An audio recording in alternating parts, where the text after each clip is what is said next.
All right.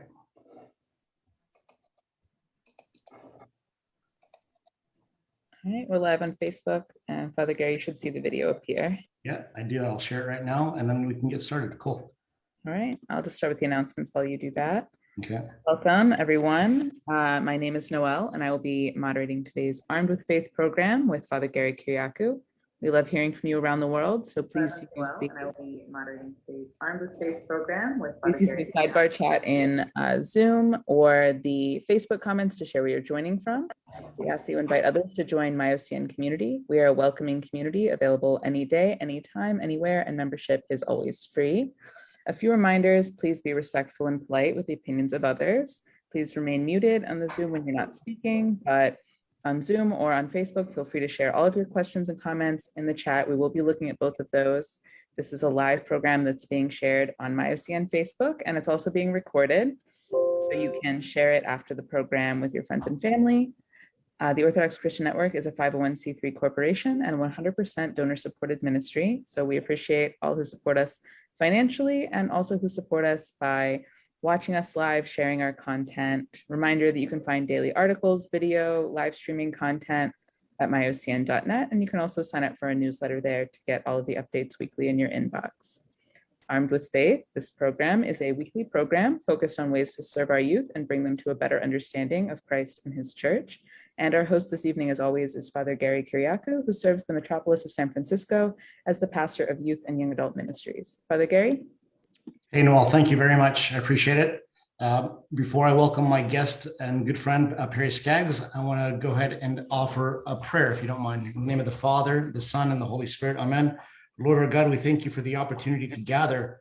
We ask that you continue to bless the work that we do, multiplying our efforts, bringing our youth to a closer and greater understanding of who you are, and using the tool of the Orthodox Church to give them that love and mercy, forgiveness, and hope that they need for your holy now and forever into the ages of ages. Amen.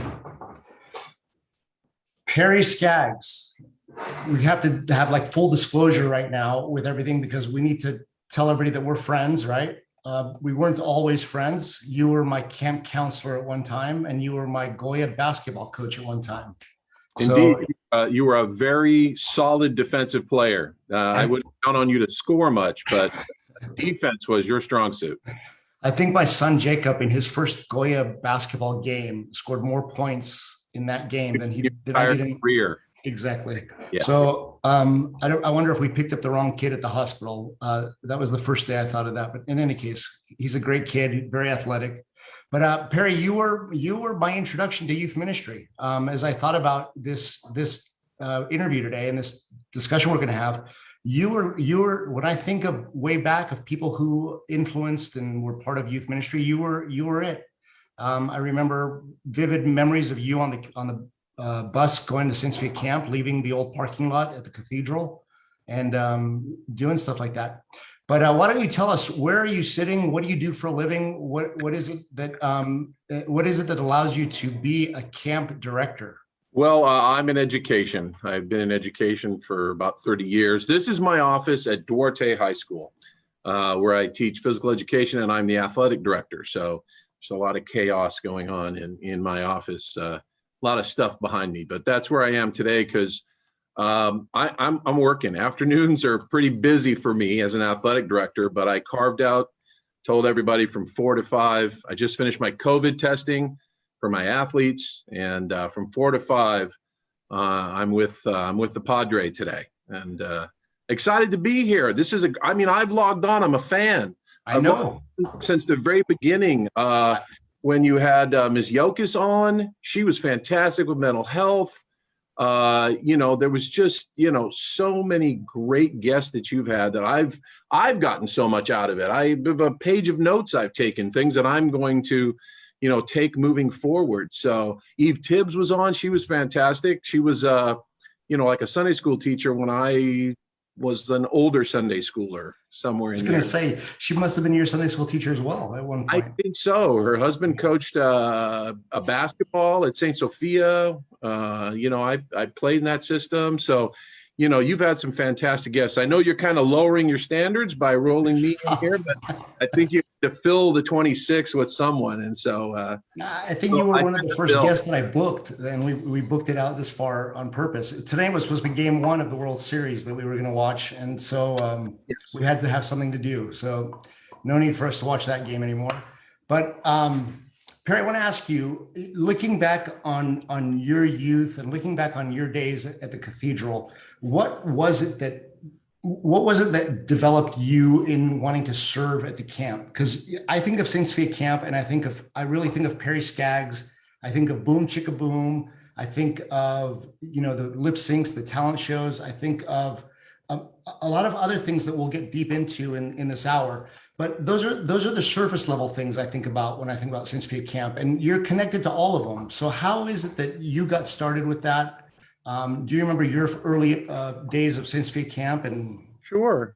My early exposure to Saint Sophia Camp as a camp, the camp that we used to own on Old Waterman, I was part of the junior choir and youth chorale back in the day. And so we would sing the liturgy at Saint Sophia every last Sunday of the month.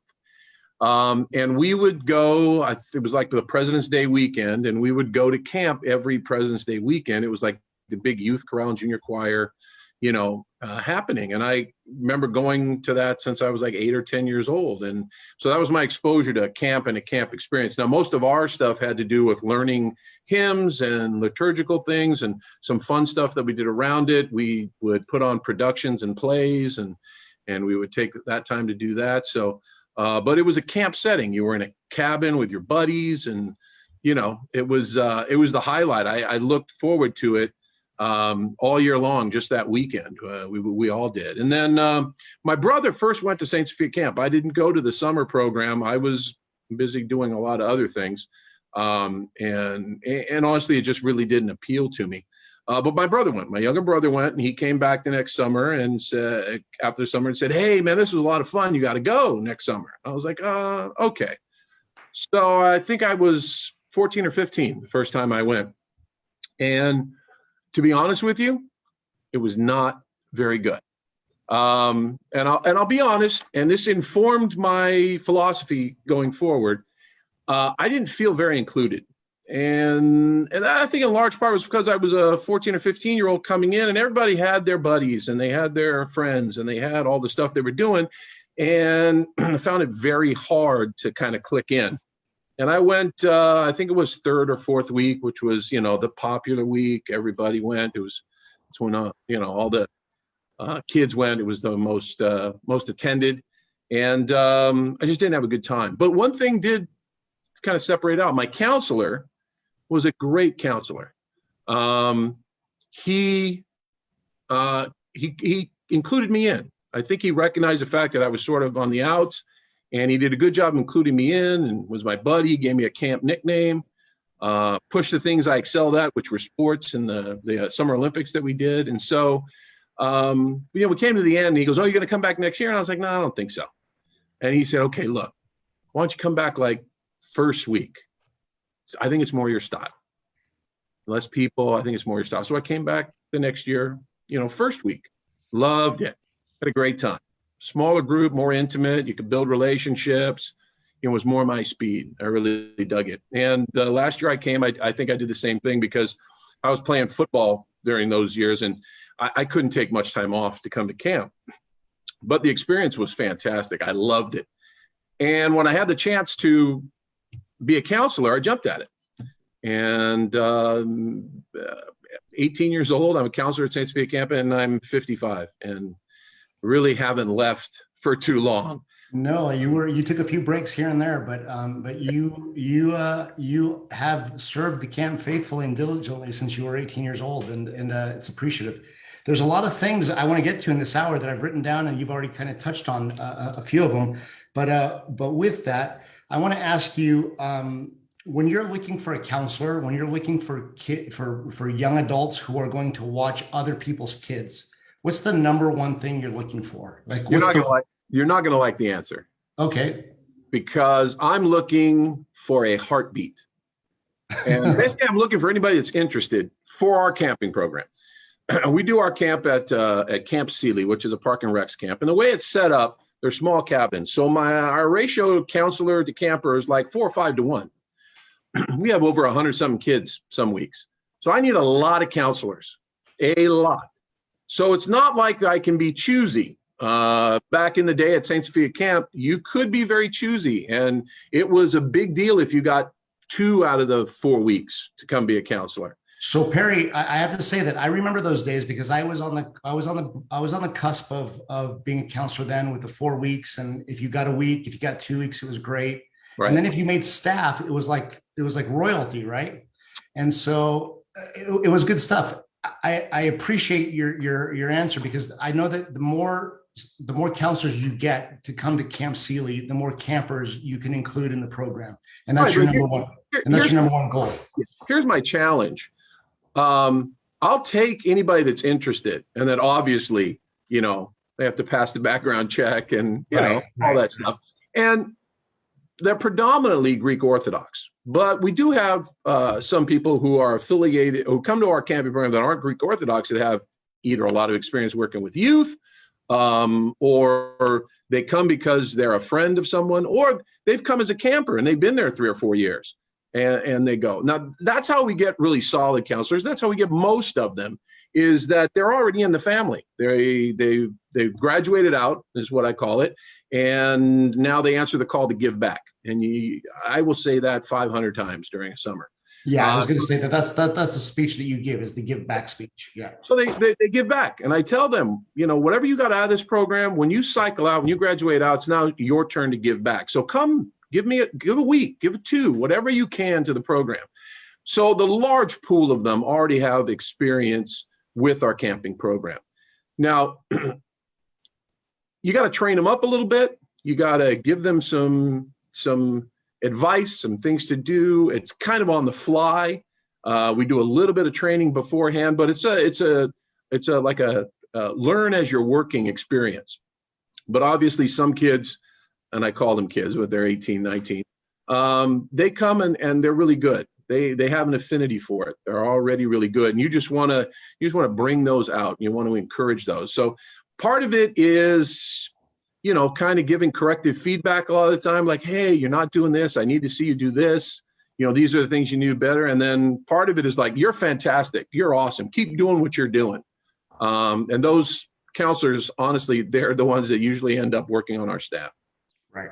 And I know that you've extended the staff so that you could cover the bases that you need to cover in the means of the program and doing things like that.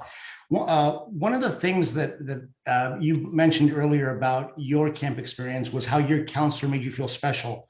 And I say this to you all the time, and I don't know if any of our listeners know. I don't know if I've ever mentioned this before, but you made a great tank top for me back in like 87 or 88. I was there for all 4 weeks. My parents dropped me off and like they were like, go to camp, and I was gone for a month. And you made me a t-shirt that said 4-weeker, and it had all the dates on the back. I think if I really went to my parents' house and dug, I could find it. You did a great job of including me and making me feel like I had an inclusion there, right?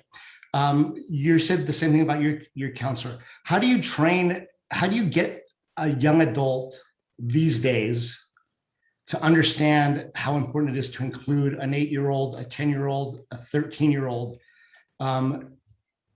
in the program? Because it's not something that they're good at these days, from what I'm saying. They're not good. The millennials who are our pool of counselors, right, are not really good at stepping outside of themselves, they say, in society, right? Tell me differently, or tell me how you've experienced that. Well, I think because I lecture them all the time as campers about what it means to be part of the Saint Sophia Camp family, when it's your turn to give back. Most of them can't wait to have that turn, either because they think, wow, I've always wanted to be a counselor because I think it's so cool and it's, you know, something different, or they're coming from that. I've hit a chord because since they're 8 or 10, however long they've been coming, they hear me say the same things about how important it is, and it's part of the family, and it's what you do. So they're enthusiastic and excited about being part of that experience. How do you get them to be really good counselors? part of it is that training as when they're campers, when Spartans, what we call Spartans, are 13 to 17-year-olds. And you want to give them some leadership opportunities. You want to cultivate their ability to work with others, to work with young kids. Part of our program, 17-year-olds and 7-year-olds are on the same Olympic team, and how to take a role with that and how to mentor those kids. And so they have these opportunities. And then, it's giving them the opportunity to fail safely. So that's huge. That's huge. I want to tell you something that in you can't really bottle youth ministry and put it in a book or put it in a potion, but that's one thing that my generation of parents, like me as a parent, have not allowed our kids to fail. We don't want them to suffer, right? Yeah, I think part of that is, and I hate to use the word because I think it's overused, but safe space. Uh-huh. I think kids nowadays are so concerned, or so they want these safe spaces, and I get it. But some of the best ways you learn are getting out of the safe space and getting out of your comfort zone. So while they're campers at Saint Sophia and they end up going to be counselors, they're pushed out of their safe and comfort zones a lot. They're offered lots of opportunities to jump into their comfort zones for activities that we do, but then we push them a lot. I'm just going to tell a story only because one of your sons, I won't say which one. Okay. Now, one of your sons as a camper was probably the most reserved, low key, find him reading a book, not all excited. And when he came as a counselor, it started to be a little bit about that, but I've watched him over the next couple of years, giving him leadership opportunities, giving him encouragement to go forward. He's not the same kid that he was when he started. And to watch that transformation, he's a different person at camp. And I sort of had a conversation with him about, why are you like this? Like when you go back to school, when you go back home, and why are you like this with the 2 weeks that you're with us? And for him, it was because he felt confident and safe being himself and being who he was, because those things were celebrated. And he felt good just showing everybody who he was.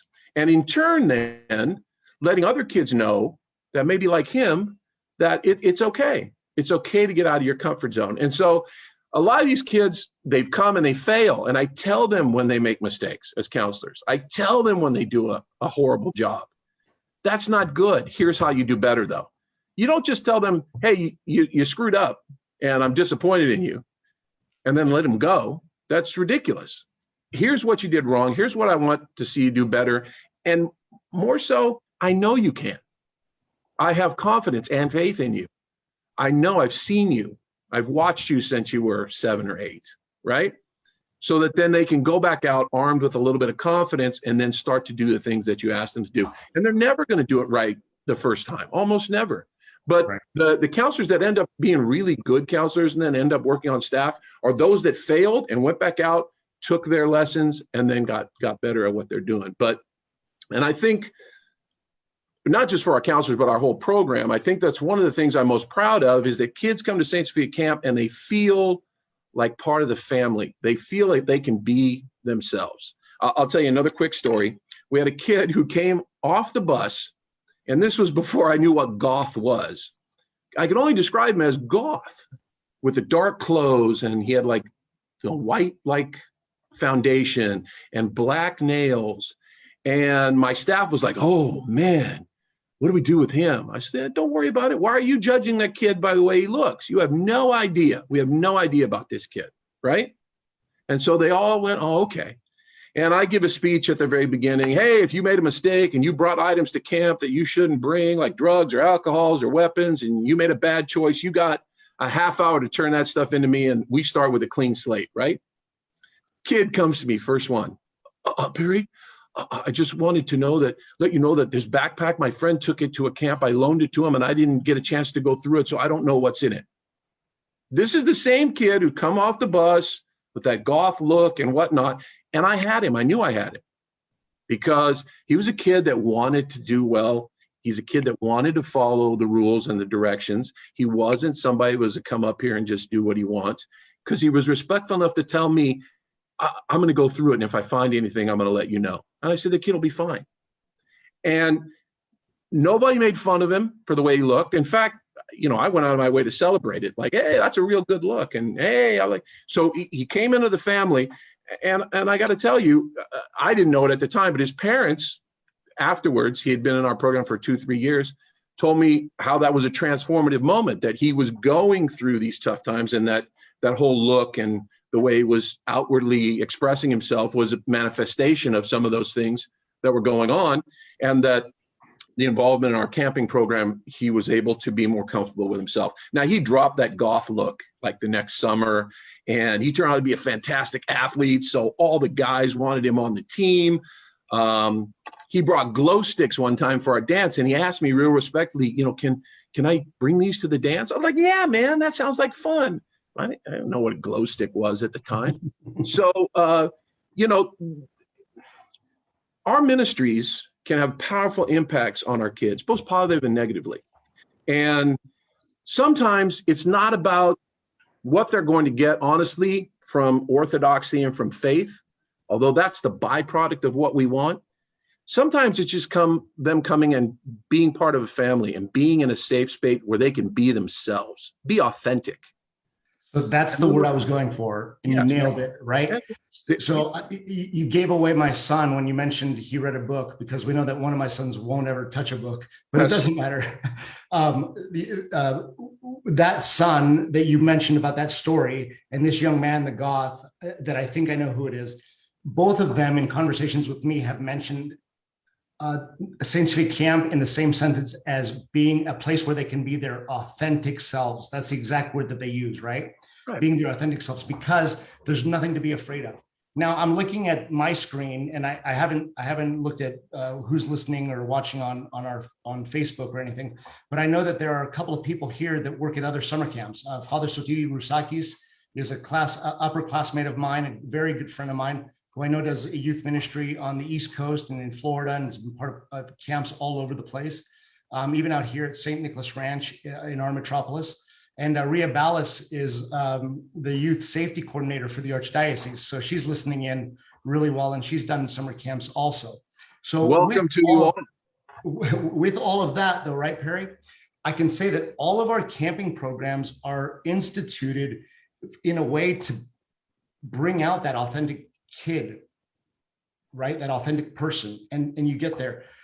You and I have had deep conversations, and this is where I want to kind of take the next few minutes, but bringing camp home with you.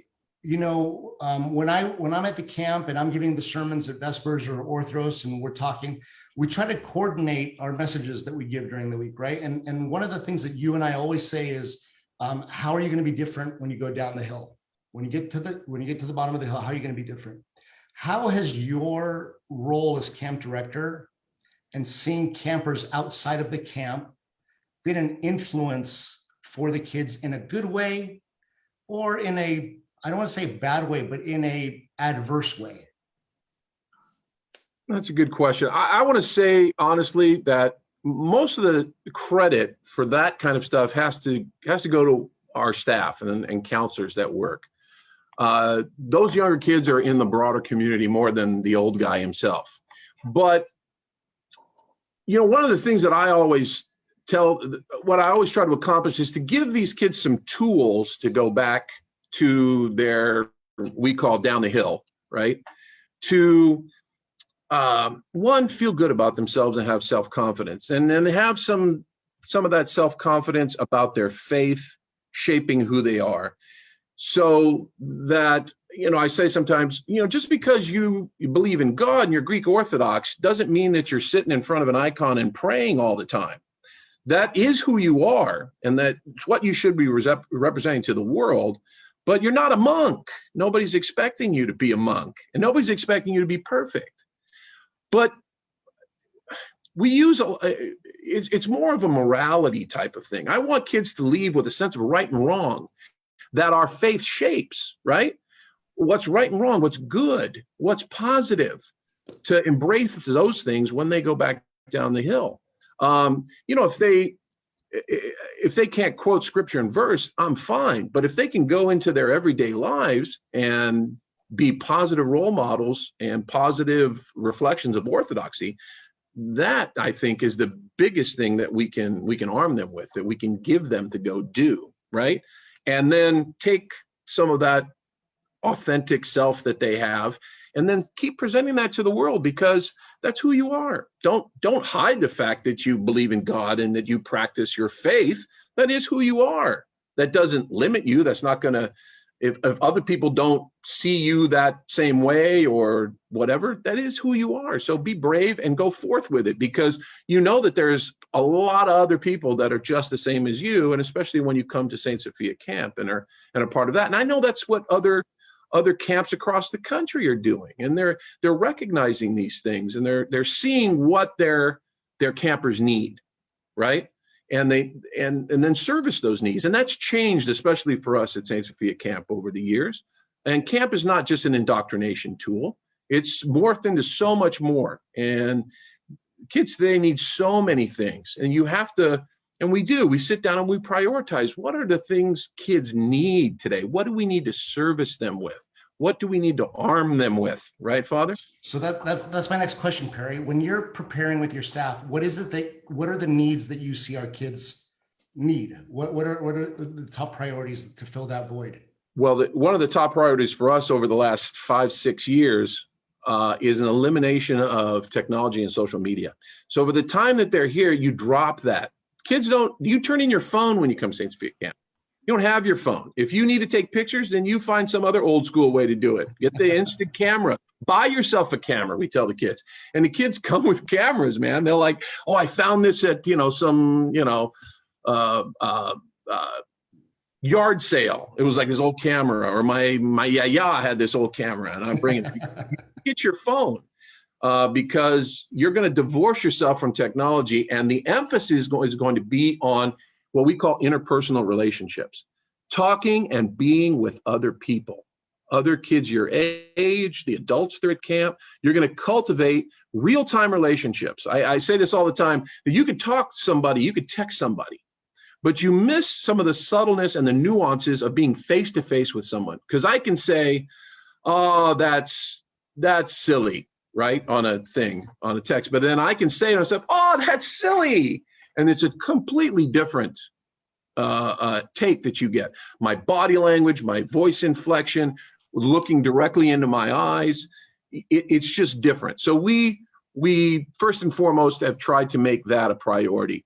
And you can see the kids, at first they were reluctant, like handing over, something they're addicted to, which they are. But over the years, it's like they hand it over easily now, because they know they don't need it.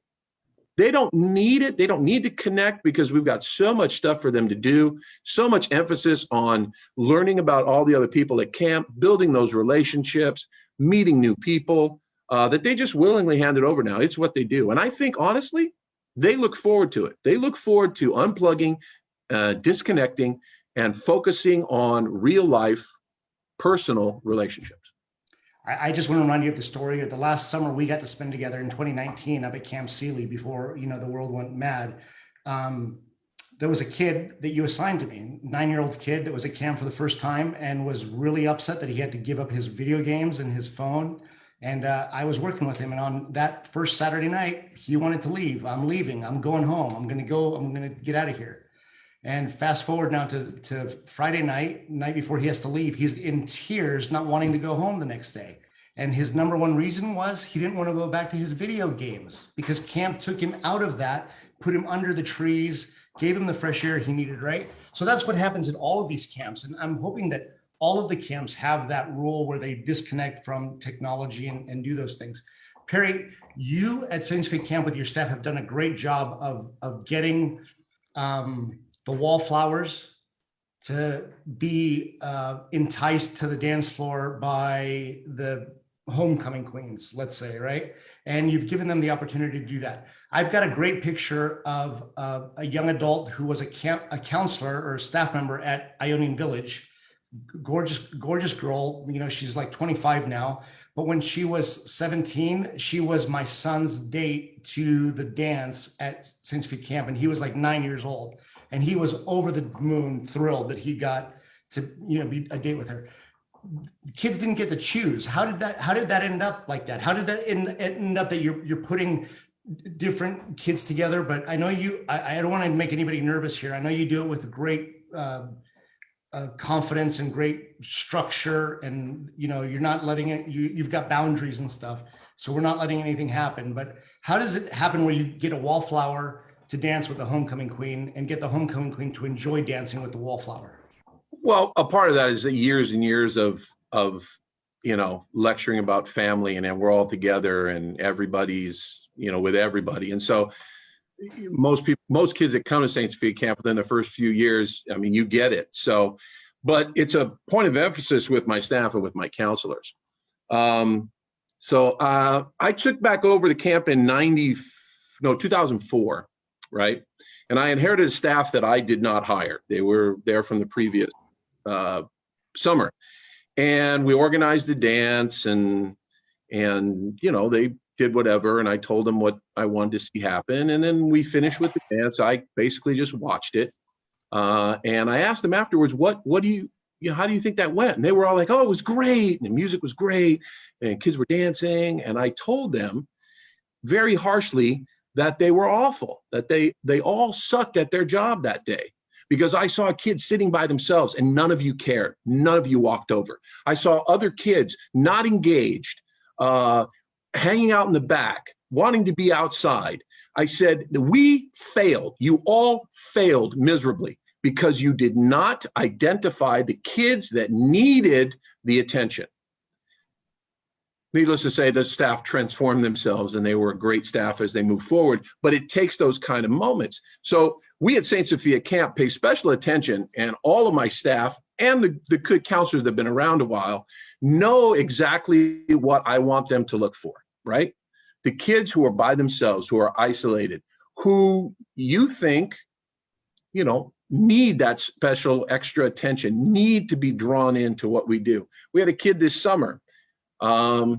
He wore cowboy boots and flannel, and he had jeans on. It didn't look like the typical camper that comes off the bus, but he was a kid of what I call a kid when I was, back in the day. Now she's grown up, she has her own kids, and she sends him for the first time.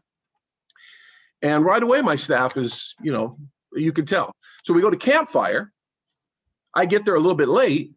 I look over, the kid's sitting by himself, doing nothing. So I pulled one of my staff members aside there and I said, hey, go over there, and I'll just say John, and sit with John, get him engaged in what's going on. And this made me so proud. She turned to me and said, I already did, Perry. He didn't want to do anything. And I was like, I was so proud because my staff immediately, I didn't have to tell them, and went and did it. But I was always very disappointed because he wasn't engaged. So I do a thing where I do a boom, chicka boom, is this whole thing at the dance. And I usually pick out counselors and I do little impersonations of staff, things that they do, right? So I took a chance and I singled out this kid. Now I rolled the dice because I don't know, singling out could be the absolute worst thing to do, or it might be what hooks him in. I don't know. But I did it, and the impersonation was a dude kind of checking the scene out, checking out what's happening, right? Well, I got it right because that's what the kid was doing. And from that point on, from the rest of the week, this was the first night of CAP, the kid flipped a switch, either because somebody paid attention to him or somebody identified what he was doing and included him in what was going on. So when we do our last campfire of the week, that kid was in, he was going. I mean, I couldn't get him out of my ear for the rest of the week because, we had formed a connection in that moment, but that's great, right? That's great. And he engaged with other kids and the other kids engaged with him. So, sometimes you can't be afraid to fail, even at my age. And I knew exactly what I was doing. And I knew I could fall flat on my face and it may not work. But what I couldn't do is sit there and do nothing. Right. Better to try and fail and then figure out something else to do than to ignore the situation and let the kid languish there and just accept no, he didn't want to be engaged, right? Right. Awesome, Perry. Perry, something that you and I talk about is that when a kid goes through the program, they become part of the Saint Sophia family, right? Right. You've mentioned that word a few times here. And what's really real fun for me lately is at camp meeting a 9-year-old kid and looking at them and saying, hey, are you so-and-so's kid? And they say, yeah, because I can see that person in the kid, right? And Sure. so get through there. Being part of the family gives us something, and something that you taught me that you were doing with your high school students that I did when I was pastoring here at St. Demetrios was when kids left to go off to college, I would give them a card and I would just say, hey, listen, if you find yourself in a situation where you can't call your parents, you're not necessarily, in jail, or you're not necessarily, being handcuffed, but you're in a situation where you don't know what to do. You can call me and I won't judge you, and I'll help you get through it, and we'll bridge the gap between what you're afraid of and what your parents are going to do, and we'll get there. You've done that. You've talked about that in plenty of ways. Can you? I really love. There's a story that I'm leading to. Sure. But the fact that they called you in the middle of the night, and then you in turn called me and said, "What are we going to do?" And I think I fell back asleep, and you ended up driving 2.5 hours to help this kid out. But can you Sure. tell me that that's the relationship, those are the relationships we want to build? That's youth ministry, right? When a kid can do that. Can you explain a little bit more about grafting them into the family? Sure. And we tell them that they're part of the Saint Sophia Camp family. And we have the benefit of being, the longest, oldest Greek Orthodox camping program, I think, certainly I say in the world, because it's just a selling point. And I think it's true, though. Ionian Village came, they took a lot of things that we started. We started in 1961, I want to say. So other camps have come over the years to kind of see what we do and take. I know Father Ted Barbas just stole Saint Sophia Camp and took it to Boston. And I'm like, great, man, take it forever and make it work for you. Yeah. But, we sell that a lot. And we say that if you're in trouble, my phone number is on the website. That number for Saint Sophia Camp is my cell phone. Call whenever you need. So, and this was a kid who was a counselor at the time.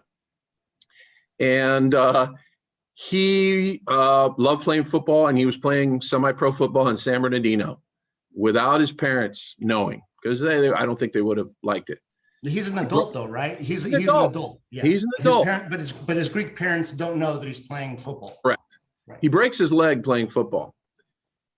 He's stuck out there, and he's at St. Bernardine's Hospital, which, if you've been to St. Sophia Camp like I have, you've been in the emergency room a few times.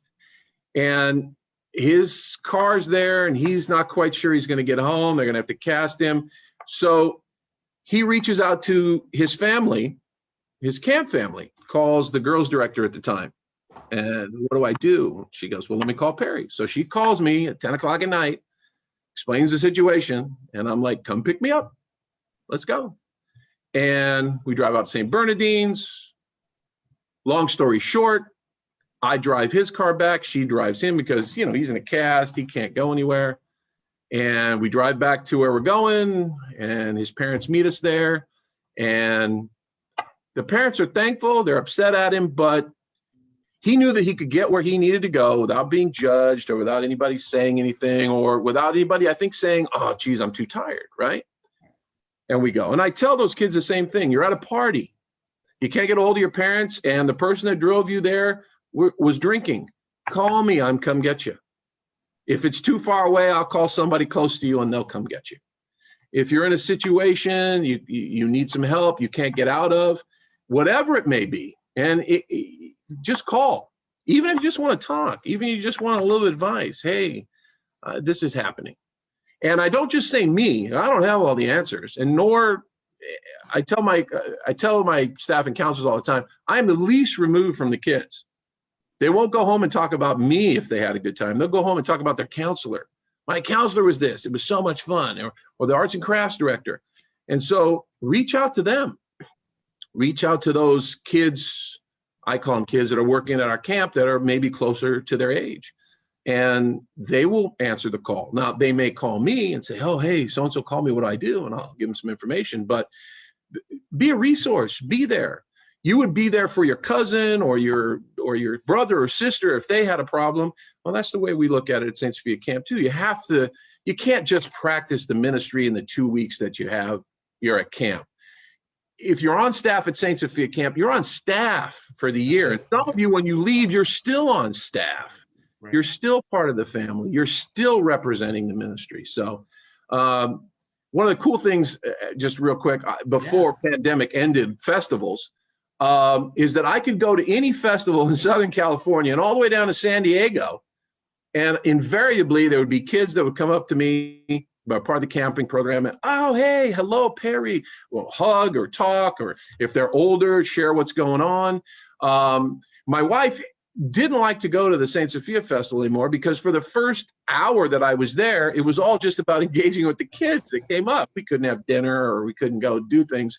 So she would call it holding court. Oh, you're holding court. I'm like, no, I'm just trying to, for a few minutes, interact with these kids outside of the camping program. So I coach basketball at Saint Sophia. It's another way you connect, right? Because we'll see all the churches within Southern California. And the great thing about Saint Sophia Camp in this general area is that all the kids that are playing basketball against each other are in the same cabin at Saint Sophia Camp, or they were the same Olympic team.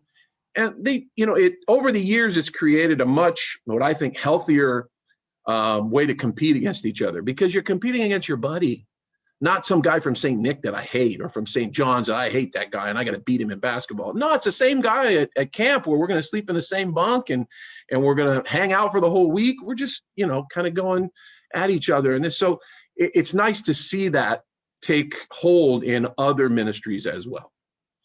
So I'm loving this, because you're talking about it, and it's definitely things that, as the new director of Ionian Village, that I'm able to institute and to promote there as well.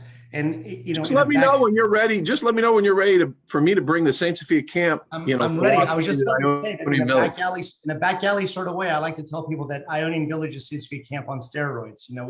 We get the Greek Ionian Sea right there with us. But Perry, look at the camping programs that we do and everything got hit hard by COVID, right? When I became the camp director for Ionian Village, the first thing that I did, no joke, was cancel the summer of 2020. I mean, we opened it up for staff applications. We took the staff applications, we did the interviews, we slowly started selecting the staff. And then we started to realize, hey, 2020 is not going to happen, guys. And I had to cancel the program, and I broke all kinds of hearts, throughout the country. And so I know you had it the same as well in 2020, but you didn't stop. You didn't take the summer off. You didn't take the 2 weeks off.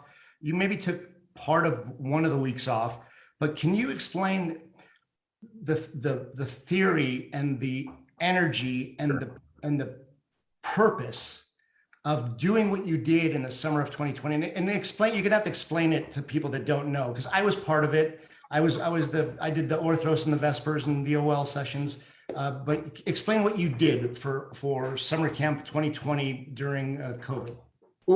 We still needed to service the needs of our community, right? The ministry needed to be done, right? Because there was a need for it.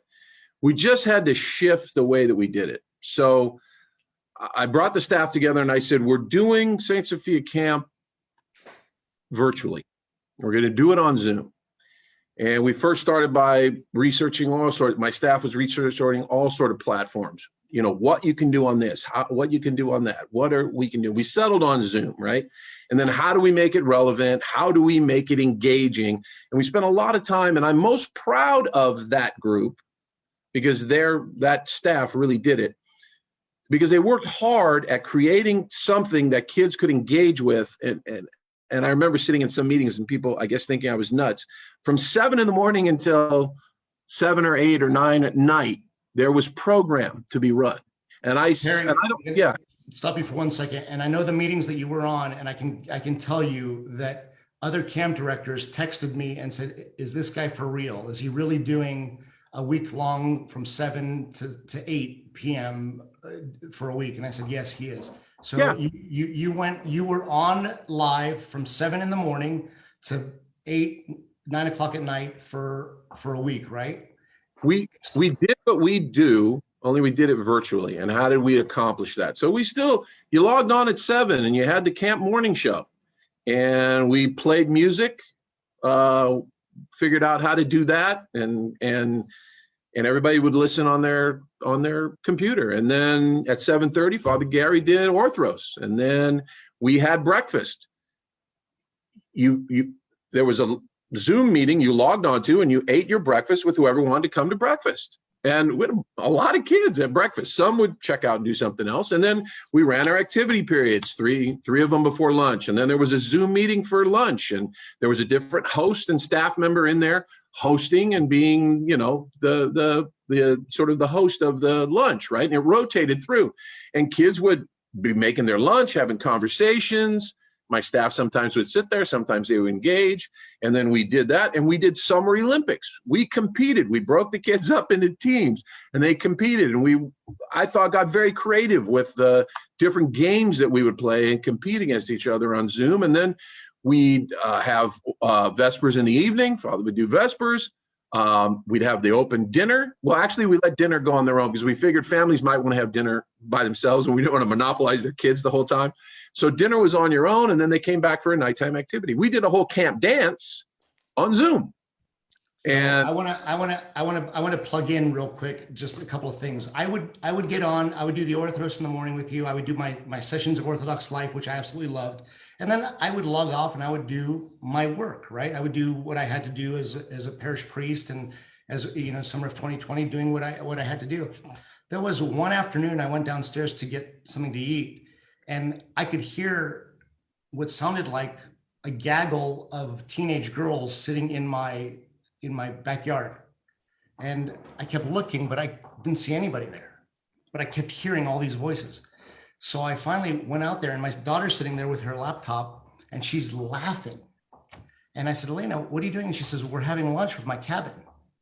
And you had given her a community right there, right? And they were all together. Then I know you're going to talk about the dance, but the dance was crazy because, Perry, these kids were in their own bedrooms, and I was trying to watch the Dodger game on a Friday night or Saturday night, whatever it was. And my daughter's got the computer up, they're playing music, and whoever you had in control was going from person to person to person, highlighting them on the screen, and the kids were dancing together. And I think you went 3 hours longer than you expected to. And here's my question, Perry, why? Well, why? Why? Because number one, we could. There's no reason why we couldn't, in my mind, right? And I had the people and resources to be able to pull it off because kids needed the engagement. When we talked about it, they were sitting there by themselves in front of a computer screen, mostly, and as an educator myself, disengaged. They certainly a little bit disengaged in an educational sense, but they certainly were disengaged in a social aspect. They couldn't be with people outside of their family. And let's face it, it's just so much time you can take with your family before you're like, oh man, I need some variety, right? I need my friends, especially at that age. So they needed that engagement. So we needed to find a way to provide that.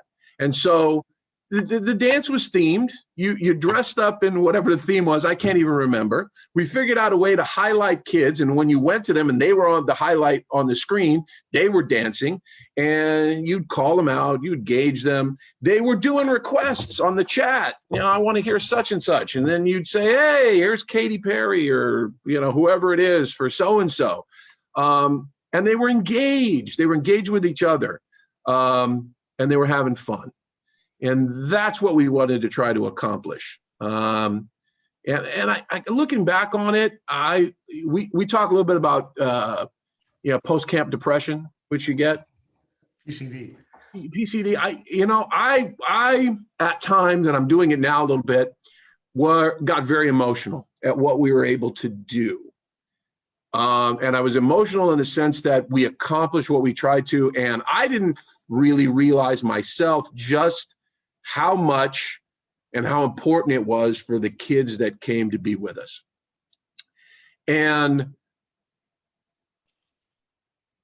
I think maybe out of all the things that we've done at Saint Sophia Camp, I'll probably look back on this when I retire in a few years and say that's one of the things I'm most proud of, is to overcome that obstacle and to be able to provide the camping ministry to those who wanted to take part of it or who could. We had a good 30, 35 kids, and it was great, right? And they were all jacked up and excited to be there, which made the experience even better.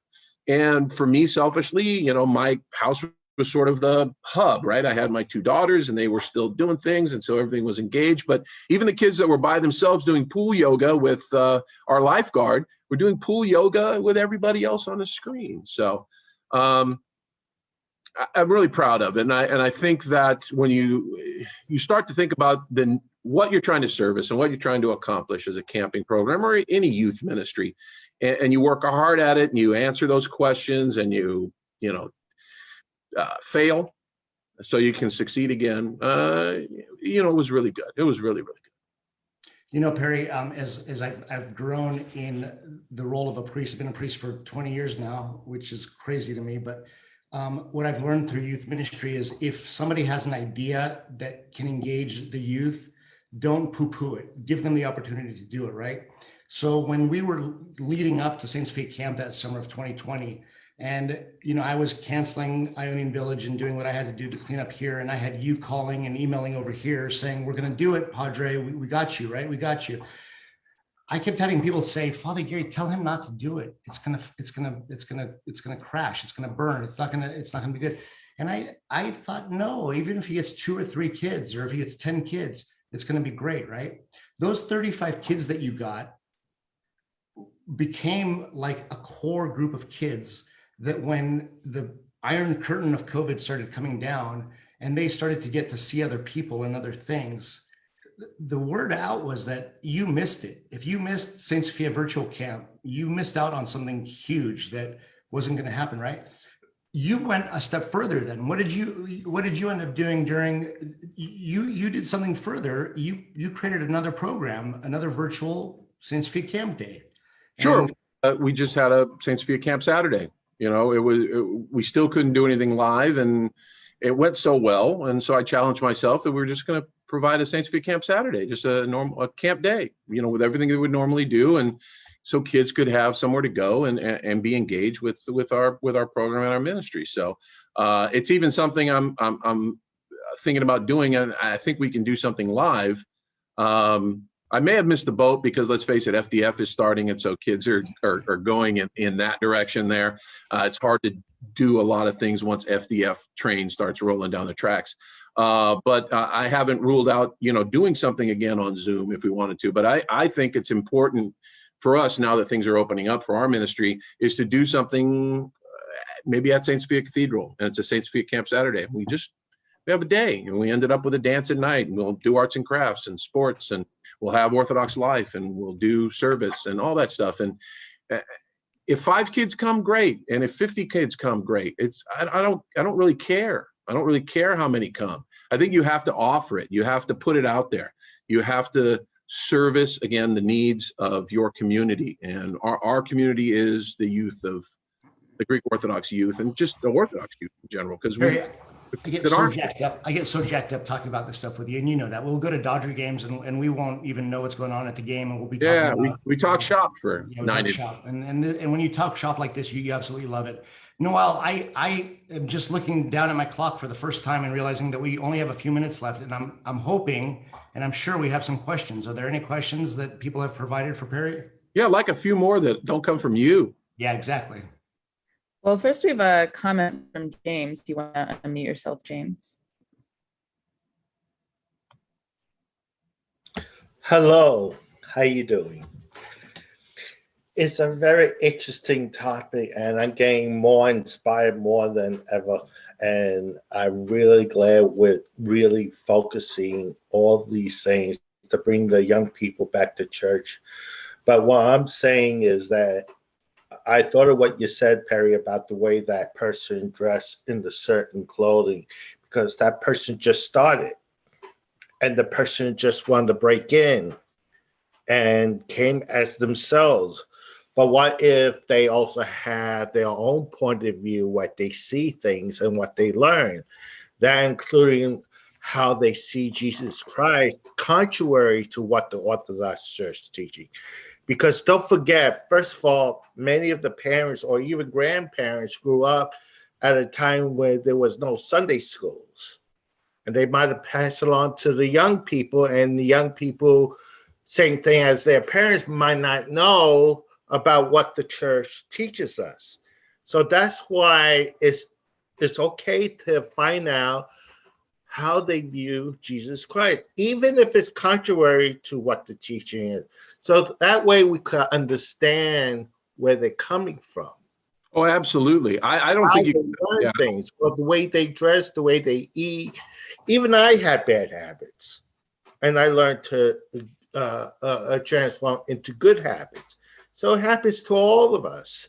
So that's why it's very good that we get some idea. How do we get the young people in church? Today we just celebrate Saint Demetrius.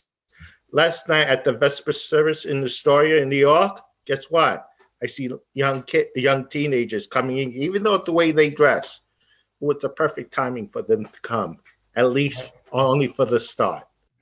Sure, absolutely. What we true is exactly what you're talking about. We just want to bring them in. We want to get them in. And if they're coming to have fun, at first that's great, but you're going to get exposure to orthodoxy. You're going to get exposure to your faith. And here's the dirty little secret. Don't tell anybody. We plant the seed, and that may not grow when they're 18, 19, 20, 25, 30, but I guarantee you that it will, because at some point they'll start to have families on their own. They'll start to see the importance. They will gravitate back to the church. They may not do it instantaneously, but they will gravitate back to the church because orthodoxy is truth, and they will gravitate towards that truth. And so we just plant the seed at Saint Sophia Camp by having fun and being with their community and whatnot. But I'm really proud of the kids that are older now that bring their families to the church, that are part of what goes on in their communities. So yeah, you're absolutely right. Is there another question? Yeah, we have another question, which is, how can we create something like this unique camp environment at our home parish where kids are with us for a shorter time? Perry, that's a great question. I'm going to tell you that was actually one of the things that what we were supposed to talk about today. So I think we might have to do another show just based on that, but go ahead and try. Give that question a shot. Well, start small. Start with a day of activities. I mean, if you have a large donor, can find yourself a camp to buy and start doing program. Give me a call. I'll give you all the resources, and you can go and run with it. Because I don't think there's anything better than that camp setting, quite frankly. But start small with something at your parish. Start with an activity, with a youth activity, whether it be bring them in for dinner and maybe some Orthodox life, which we call, especially the older kids, because Father doesn't really, Orthodox life is more discussion session on what's going on with them. And I think myself, having to lead it a couple times when the priest wasn't there, I am just struck by the things that our young adults, older kids, teenage kids are going through. And they just want to have a chance to be able to talk about those things and to have somebody from the clergy be there to listen. That's what they want first, to listen, and then give them some ideas and strategies on how to take the Orthodox faith back to their everyday lives. So I think that's important. And then you do a little basketball, show a movie, have a dance, something fun afterwards. And if you get 10 kids, great. Next time they'll have so much fun, you'll have 20, you'll have 25. And just make the time and the effort to plan something to the best that you can. What you think might be fun, what you think they may need. You may run it and it may suck. Be prepared for it to suck, right? Be critical of what you do too. Did we accomplish our objective? What was our objective? Don't just go in there and say, oh, we're just going to throw some dinner together. We're going to do this. We're going to do that. And then whatever happens. That's the worst thing you can do. Plan for it. Plan, have an objective, execute, and evaluate. Love it. And then we just have one more comment, which is not a question, but I'll read it anyway, which is, the great thing about camp is that kids feel like it's a place in the church that belongs to them. And I thought that was a great point, because, sometimes even for young adults, right, it can be hard to see like, where do I fit in here? This isn't something that I'm in charge of. This isn't, what's my place besides being passively involved. And I think it's great to have that active involvement in that space where kids are really taking the lead. So go ahead, Barry. Yeah, it's theirs. And then it's exclusively theirs. There are no parents there. There's, adults, but those are adults within their camp community. So there's a buy-in. We're all in the same boat together. And they execute all these things. I do a big lecture on don't sit there during service and do nothing. Be engaged. What's the best way that you can be engaged? Learn the hymns. Sing the responses while you're sitting in the pew. Don't sit there. It's not a show. You're not passing the tray and paying for your admission ticket afterwards. Be part of what's going on. If you're a younger kid, be an altar boy. Get in the back. See how that works. If you're wanting to be involved after a while teaching Sunday school, teach Sunday school. But the easiest way to engage in the liturgy and the service is learn the hymns. And we do that as part of a camp. You come every year, you're singing the same hymns over and over and over again. Those kids return back, and you got to tell them, don't sit there. Sing Tesperas Vias, sing O Monogenisios, sing all those. And I tell them, learn it in Greek because it's more beautiful and it has more power. Learn it in Greek. So. That reminds me of the time that you were the chanter for liturgy one Sunday when you led the campers. It was great. And Noel, what's interesting about that question too is that sacred space is not part of what the Generation Z is really used to anymore, because all of their space is online and digital, right? And so when you get into a camping setting and you created a sacred space, and something like Saint Sophia Camp I can think of and other camping programs is, first off, the whole camp becomes a sacred space, right? Like this is a place where you can be your authentic self and you're perfect. But then within that sacred space, you find a spot under the trees, Perry, where we've had the blessing, which is, a cloudy blessing, but of carving out a space that wasn't meant to be a chapel to be our chapel. And that becomes the holy space, right? Like we enter that space, that's church. The no gum, no hats, no talking when you're not supposed to be talking. We treat it like a church. That's the sacred space that we want them to take back into their home when they leave and go down for the hill for camp. So yeah, I'm really excited about this conversation. There's a question from Mariella on the chat here. Perry, she says, where is a good place to find training materials for youth counselors? Any training materials for parents as they help with youth activities during the year? First off, I'm going to say that Ria Ballas probably has quite a bit of that at the Archdiocese level. But Perry, what do you use? What are some of the things that you're giving people to prepare themselves? I got to be honest with you. Over the years, I've found that cultivating good youth ministries and reaching out to youngsters and even parents requires a personal touch. We're not going to have the same impact. You're not going to get what I think is the most out of it by reading a book or reading a bunch of guidelines, right? There has to be something behind it. And I have the luxury of being able to do that year after year after year at camp. And reinforcing those things over and over and over again. So do I have a formal training for my staff? No, they've been trained since they were 8. I just need to hone that and give them particular skills and things that I want them to accomplish. Same with counselors. Do we have a basic guideline that we go through? Do we go through things that they need to be responsible for and whatnot? Yes, but they got to go and do it. And you have to be able to give the feedback when they do it. So there's no better training ground than going and doing it. So you can read all about it, but going and doing it is really the thing. And then obviously really good youth ministry. I'm not trying to, say anything negative, but it's a talent. It just like it's a calling for priests to join the clergy and be part of the priesthood. Not everybody does it. Really good youth ministry comes from some sort of calling where you're called to do that. And hopefully you have the talent and the energy and the passion necessary to make that a really good and really special. So, I can tell and train counselors and staff, but if they don't have that X quality, if they don't have that special something that enables them to engage with youth and make it relevant and exciting and fun and impactful, I could train them all they want, but if they don't have that, it's not going to be the same just going through a list and checking them off, right? And that comes from a lot of trial and error too. I've been teaching 30 years. I'm a better teacher now than when I started 30 years ago, right? Because I've done it. I've had the experience. I've had the successes and failures. I know how to read kids quicker. I know how to do my job better from experience. So I think there's no better way than giving them experience to do these things at which you want to, train them at. Love it. I wish it wasn't October. I wish it was May and that we were getting ready for summer camp right now. It'd be Noel, any great. other questions? We're over our time and I didn't want to keep anybody. No more questions that I see. Of course, if anyone's here and wants to raise their hand, they can, but no other questions in the chat.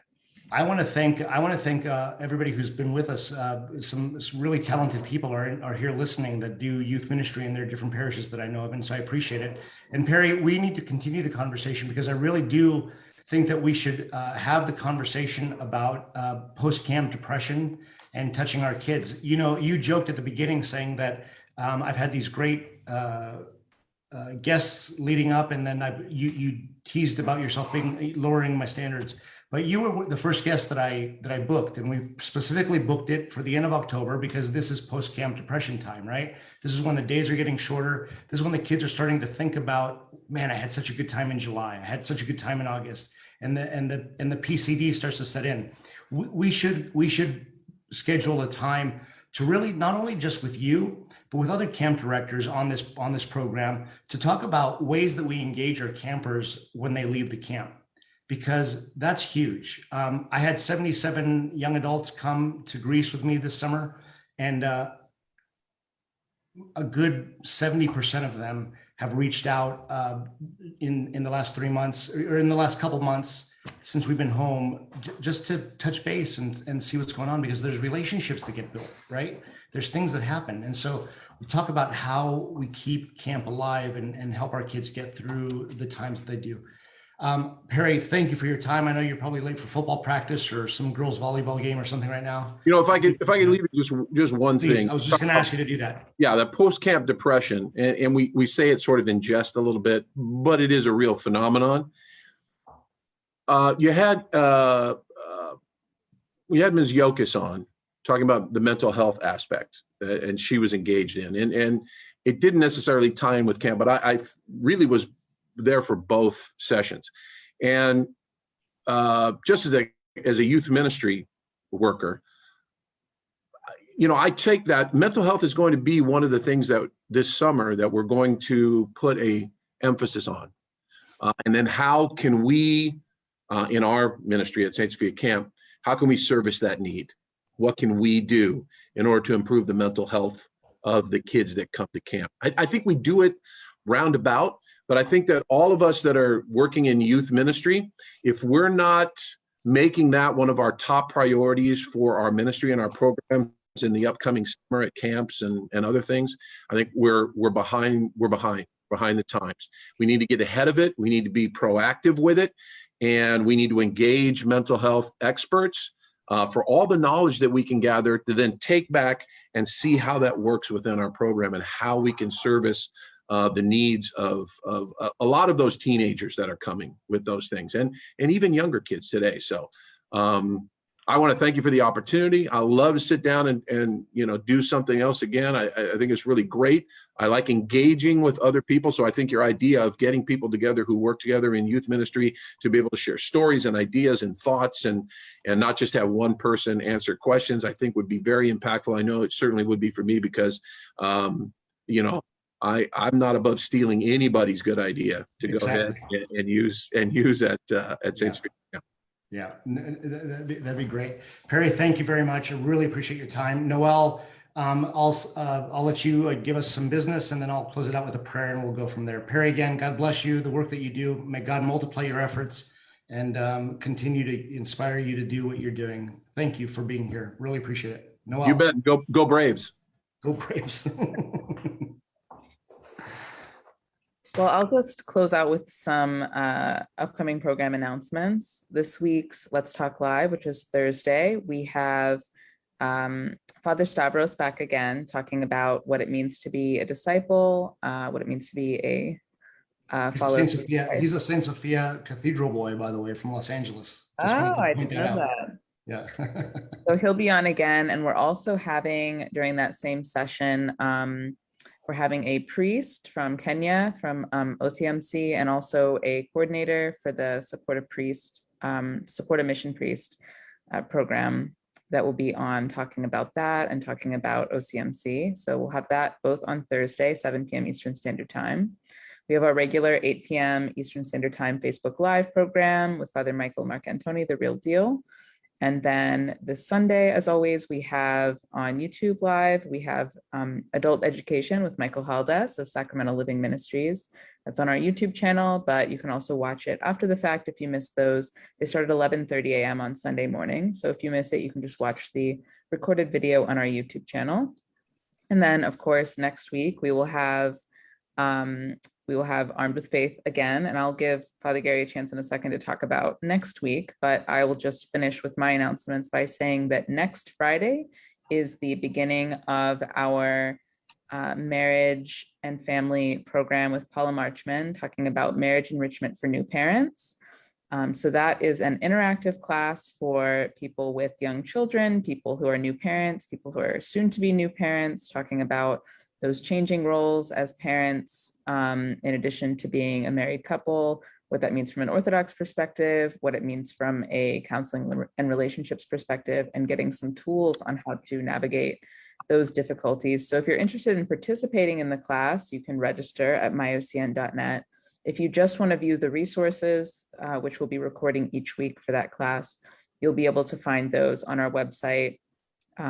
Starting on November 6th, we'll record them and post them after each program. So you don't have to register if you don't want to participate, but if you do want to participate, you can register, and the first class is next Friday. So I'll turn things over to Father Gary. So thank you very much. So we're talking about next week's guest is still in the works, to be quite honest and transparent. Haven't closed that deal yet, but I've got Panos Koufos, who is the youth director for the metropolis of Boston, set to join us on November 9th. So mark your calendars for that. And you'll know that Panos Koufos will be here. He's a big part of MBC, Metropolis Boston Camp, and the ministry is out in Boston as well. So we'll have him, and I'll closing that out so you'll get the announcement of all the things that are happening. Noel, thank you. Perry, again, thank you very, very much. God bless you. Thank you, James Chroniopola. Happy name day for you, and to everybody who's Dimitri, Dimitra. I don't know if Desiree is a form of Dimitri, but Chroniopola to you for all who celebrate this great feast day. Through the prayers of Saint Demetrios, O Lord our God, we ask that you continue to save us and be with us always, now and forever, into the ages of ages. Amen. Have a great evening, everyone. Thanks for being here.